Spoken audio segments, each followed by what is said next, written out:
All right, Aquarius, welcome to your weekly horoscope for March 29th through April 4th. My name is Athen. Okay, so this week we're coming up to the lunar eclipse here on Saturday, which means we're starting the week in the first quarter phase. And as we get closer and closer to Saturday, I think we're going to feel more and more of this lunar eclipse energy, which is always a time of culmination. It's a time of reflection, as all eclipses are, and a readjustment to our life path. Now, essentially, this is a culmination of what new beginnings you started about 6 months ago at the end of October of last year, in regards to maybe your ninth house of travel, of expansion, of philosophy, of spiritual studies, or maybe in relation to the deeper elements of life, which is where the North Node's transiting. For those of you who've been moving in the North Node direction, the North Node's not so personal, but this whole year, and since then, you've had this opportunity to move towards your deeper elements of life, the connection to the truth of life, what life is truly about, and perhaps even creating stronger bonds and connections with those in your life as well.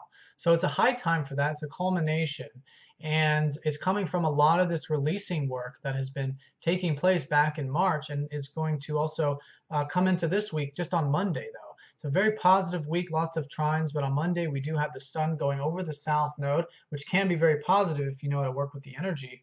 Essentially, what it is it's just the past of that south node, the old ideas, the old belief systems, the old doubts, the old fears, particularly relating to your second house, which is about your self-worth, your self-value, your abundance, your finances, all these types of things which are about your self-value, the things you value in life on a physical level, are being released because you'll see these things very clearly.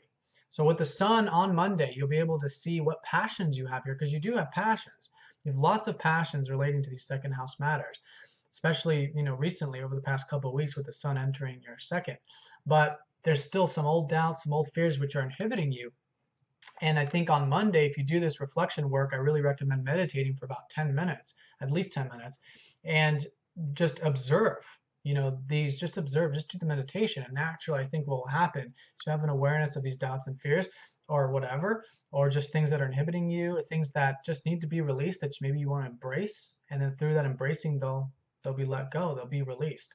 And that's going to create the new beginnings, which is this constant unveiling of new beginnings of this month of March, and then also for the next 7 or 8 days of April, where we have a lot of this still Uranus, Pluto square stuff, the South Node stuff, this eclipse energy, which is essentially just creating the gateway and the beginning for this year in terms of this new path, which for you, like I said, it's about getting deeper. It's about looking at the truth of the matter, getting down into the depth of what life is truly about.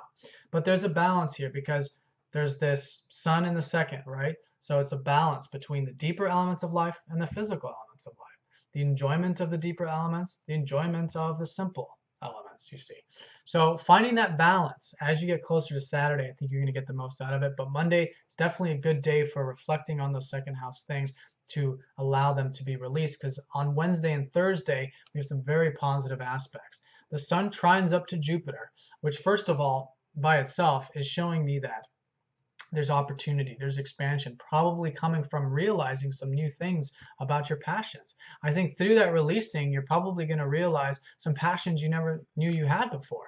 Maybe it's about your values, maybe it's about nature, maybe it's about your connection to abundance in life. So it's creating a whole new world, literally, with Jupiter, of opportunities that you're going to see and be aware of, I feel like. And that's going to help facilitate you into this whole life path direction stuff.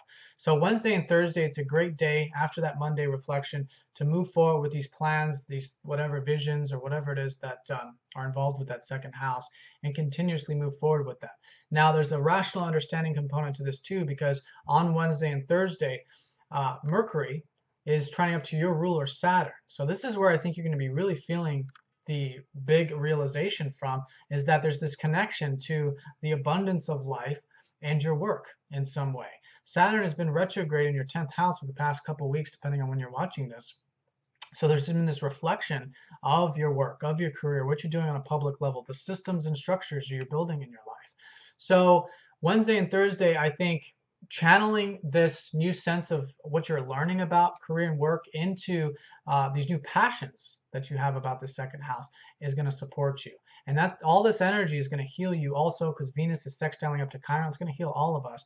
But I think it's really going to heal you because Chiron's in your first house. So you guys are going through this sort of healing process. It's also going to help you heal your communications, the way you think about things, learn and teach information, you see. And one thing I forgot to mention too is Sunday and Monday. So backing up here, Sunday and Monday leading into this week, Venus is trining up to Pluto, which means that this whole week, but especially Sunday and Monday, you have the ability here to enjoy communication, learning, reading, writing, teaching, all these mercurial things with Venus in that third house. And Sunday and Monday is a fantastic day to do those things. Now, so Wednesday, Thursday, expansion. So all this healing and I think expansion opportunities that are coming about from that second house for you is going to culminate towards that solar eclipse energy, lunar eclipse energy on Saturday, which is involving your 8th house. So here's that culmination, like I was saying, with your 9th or 8th house from last October. But there's a readjustment here. There's a new understanding. And I think it's a understanding of what passion you have that is not only in the second house of the more physical elements of life, but of the deeper elements of life as well. So what you want to do is around Saturday, also do some meditation. I recommend that if you're guided to, is balance your 8th house and your second house. In other words, the deeper elements of life with the physical. And if you find that balance, or just reflect on it, feel it, this is a time of action. It's not like the solar eclipse where it's a time of reflection. This is reflecting through action. So making, plans, decisions, moving forward, how you can prolong a lot of this energy for the next 6 months. Okay. So very expansive stuff, a readjustment to our life path, still a reflection time though, just through action. And again, really emphasizing that second house and that 8th house.